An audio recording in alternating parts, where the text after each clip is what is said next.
Hey, bonjour Janine. Bonjour Janine, je vais essayer de répondre à ta question concernant les rosiers et les graminées, hein. Voilà, donc moi ce que je fais à l'arrivée de l'hiver, enfin en prévision de l'hiver. Allez, c'est parti. Alors les amis, concernant les rosiers. Alors ici, tu vois, on est encore quelques jours avant le mois de novembre. Là, alors, moi je te dis, t'attends un petit peu. T'attends une journée un petit peu clémente, hein. Alors tu attends une journée un petit peu clémente et tu vas pouvoir ainsi travailler sur tes rosiers. Mais alors, sois un petit peu patient, hein. Je voudrais que tu sois un petit peu patient. Ici, on est fin octobre, on a des journées un petit peu clémentes. On a une petite gelée ce matin, là, mais essaye d'être un petit peu, d'attendre encore un petit peu. Je dirais, allez, une quinzaine de jours. Une quinzaine de jours. Alors, une journée un petit peu douce où ça sera nuageux.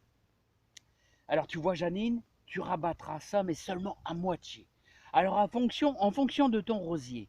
Alors, c'est-à-dire ici, on a un petit rosier qui monte quasiment à 2 mètres de haut, là, avec des branches un petit peu plus courtes. Donc, ici, alors je te le conseille, tu vois, tu le rabattras aux alentours du 15 novembre, une journée un petit peu douce, tu le rabats à moitié. Alors ici, donc tu estimes plus ou moins, tu fais une moyenne. Ici, donc, ici, hop, on va rabattre ça quasiment à 50 centimètres. Allez, 60 centimètres. Allez, 60. Donc tu t'amuseras à rabattre tout ton rosier euh, à la même distance, c'est-à-dire 60 centimètres. Alors pourquoi? Alors n'oublie pas que les rosiers, ce sont les premiers arbustes à démarrer au printemps. Alors, ce qui se passe, c'est que si jamais tu les tailles très très fort, eh ben, arrivé au 15 mars, ils vont donner le maximum de puissance. Et il suffit qu'il y ait un gros coup de gelée, et tous tes petits bourgeons qui vont démarrer, eh ben, ils vont être grillés. Donc c'est pour ça on les taille, tu les tailles à moitié, hein, tu les tailles qu'à moitié. Ici, on va dire 60-70 cm. Voilà. Mais il ne faut pas non plus. Et si jamais il fait très très froid, à ce moment-là, tu pourras ajouter un peu de feuilles et un peu de terre au pied pour bien les protéger, surtout si c'est des variétés, des extrêmement belles variétés de rosiers que tu as mis pour bien protéger le pied, hein. Voilà, mais ça, tu feras ça. Puis bien sûr, tu enlèveras toutes les branches mortes à la base. On les voit, elles sont marron, hein. Comme ici, là, on voit bien que cette branche-là ici est morte, là, hein. Cette branche est morte, donc on la coupera vraiment très très bas, hein. Voilà, avec la feuille, ça vous gêne un petit peu. On la coupera très très bas, presque au niveau de la terre. On la cherche, on prend son temps, tranquillement, et on taillera ces rosiers. Mais alors, n'oubliez pas, vous les taillez qu'à 50%, hein. Voilà, mais attendez, mi-novembre, c'est pas mal. Voilà. Alors au niveau des graminées, bah, Janine, moi ce que je te dis, moi je les laisse. Tu vois, les graminées, je les laisse parce que ça te fait une hampe, et puis en ce moment ils font un petit peu de pompons. Là, et puis c'est pas vilain du tout, et ça va nous donner un petit peu de verdure, comme ici, là, tu vois, ça, ce sont des pieds de graminées qui ont tendance à faire des gros panachés, hein. Alors là, ici, les lysimacs, là, c'est fini. Là, on va pouvoir tout, bien sûr, couper, hein. Voilà, donc Janine, pour ça, voilà, j'espère que je t'aurai renseigné.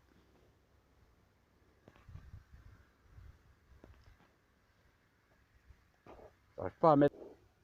Alors, n'oubliez pas non plus aussi, c'est vos arômes. Alors vous voyez là mon arôme là comment il a souffert. Il n'y a pas eu d'eau, hein. On le croit toujours mort, mais non, il n'est pas mort. Regardez, il refait surface. Mais par contre, il va être hyper fragile. Pourquoi? Parce il est petit, il a été atténué par la sécheresse. Alors ce que vous faites, n'hésitez pas. Mais bon, là on a encore le temps. On aura des gelées assez faibles normalement ici dans le Pas-de-Calais. Dans votre région, je ne sais pas, mais moi je vais certainement attendre un petit peu, hein. et on y mettra des feuilles, un petit peu d'herbe de thon séchée et un petit peu de feuilles mélangées. Et vous pouvez mettre aussi comme chapeau un bac de polystyrène sur sa tête. Voilà. Mais vous en mettez un peu, vous le recouvrez, si bien ces feuilles-là vont être complètement désintégrées par le froid. Voilà, mais l'essentiel c'est de protéger bien sûr les racines. Allez, hop, on va faire un petit tour dans la serre, j'ai encore un renseignement. Alors, Zachary, tu m'avais demandé à propos des vignes. Voilà. Bon, je l'ai déjà fait, bon, mais bon, je vais te faire cette petite vidéo pour toi. Alors, on va essayer de prendre une branche, regarde, là. Là. Alors, tu vois, c'est du raisin blanc, il y en a encore un tout petit peu. Il commence à moisir un peu, c'est vraiment la fin. Hein? On va essayer de réaliser une petite bouture. Alors, je vais te faire voir la technique de la bouture. Bon, c'est simple. Donc, tu vois, tu prends une bouteille d'eau quelconque transparent. Tu prends la dimension du fond. Voilà, comme là, je vais couper, tu vois là, comme ça, la dimension du fond. Voilà, hop. Ensuite, tu couperas carrément par rapport à la dimension. J'avais pris à peu près les cotes. Donc là, tu vois comme ici. Hop, voilà. Résultat de la course, je prends ma branche. Et voilà, nous sommes partis pour la réalisation de notre bouture. Voilà. Par contre, j'avais oublié de faire une chose. Je vais devoir le faire impérativement, c'est qu'il va falloir percer le fond. Voilà.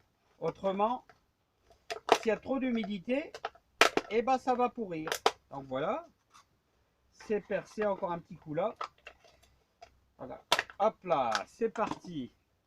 Alors, voilà notre container. Alors tu vois, j'ai mis de la terre et j'ai mis même un petit peu de marc de café. Ça n'a aucune importance, c'est un bon engrais qui n'est pas trop fort. Je le mélange grossièrement. Et surtout, on va réaliser notre fameuse pâte. Notre fameuse pâte, c'est-à-dire notre pralinage. On va réaliser un pralinage. Et là, alors pour te faire voir, tout simplement, je m'en doutais un petit peu que ça aurait été un petit peu léger. Voilà notre pralinage. Alors il faut vraiment que ta terre soit vraiment un petit peu comme quand tu fais, comme quand tu répares un carrelage. Voilà, il faut vraiment une très bonne pâte. Voilà. On y est presque. Voilà, on y est presque. Voilà. Hop, là. Alors tu vois, tu ajouteras à l'intérieur de ta bouteille ton stock de terre, tout simplement. Voilà. Alors là, je peux te dire que cette technique qui m'a été donnée par un ami jardinier super sympa, Nicolas. D'ailleurs, s'il regarde la vidéo, bah, je te salue Nicolas. J'espère que tu vas super bien, qui est sur la côte d'Opale et qui est un super pote. Voilà les amis. Alors vous voyez, je remplis vraiment à 3/4, hein, plus des 3/4 même, à 90%. Voilà, regardez. Alors là, on a notre bon support. Voilà, on va prendre notre bouture de vigne. Notre bouture de vigne, alors je vais essayer de faire voir ça. Alors voici le haut. Voici le haut. Je vais simplement couper ces petits départs. Voilà, tout le reste, je peux le laisser. Hein. On va laisser seulement le petit bourgeon, les quelques feuilles là, et qu'on va s'amuser à aller implanter à l'intérieur, tout au fond. Voilà, tout au fond. Et on n'aura plus qu'à refermer directement, comme ici. Et puis bien sûr, vous y mettez. Alors vous pouvez prendre du transparent, hein, mais franchement, pour si peu, ça n'a aucune importance. Voilà, j'ai mis un petit coup de collant. Et vous mettez ça, bien sûr, à votre maison. Hein. Alors voilà, Zacharie, la bouture est réalisée. Donc, tu vois, c'est assez simple. Hein. C'est assez simple à faire. Hein. Alors, comme ici, bon, bah, je te la fais voir de tout près. Voilà. Et donc, tu vois, même le bouchon, tout ça, tu le laisses. Hein. Et on va mettre ça un petit peu à la chaleur, à la maison, tranquillement. Hein. Voilà, ah, donc les amis, qui est-ce qui m'avait parlé aussi? Ah ouais, Janine, j'ai oublié de te dire un truc aussi. Eh ben, si tu veux repiquer des pensées, eh ben, des pensées, c'est justement vraiment le moment idéal dans ton jardin de mettre quelques pensées. Là, ça résiste très bien au froid, ça fleurit même quelquefois en plein hiver, disons jusqu'au mois de décembre, tu as un petit peu de floraison. Les pensées, c'est magnifique comme fleurs. Il y a différentes variétés. Hein. Il y a encore temps de repiquer les fraisiers, tout ça. Comme ça, les pieds de fraises feront bien leurs racines.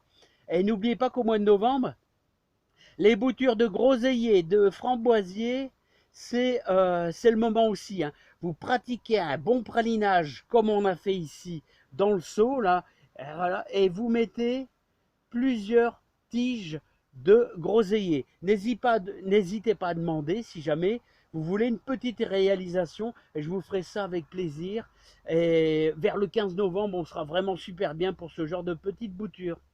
Allez les amis, et je vous dis à bientôt. Regardez un petit peu les stupices. Là, voilà. Et les cœurs de bœuf, il y a encore un petit peu. Et moi, vous savez, ce soir, qu'est-ce qu'on va se faire? On va se faire des haricots verts. On va se faire de bonbons haricots verts, là, les amis. Hein. Allez, et je vous embrasse tous fort. Alors, Janine, Zacharie, j'espère que je t'aurais bien renseigné et que ça aurait été pas mal, ça aurait été bien pour toi. Allez, à bientôt.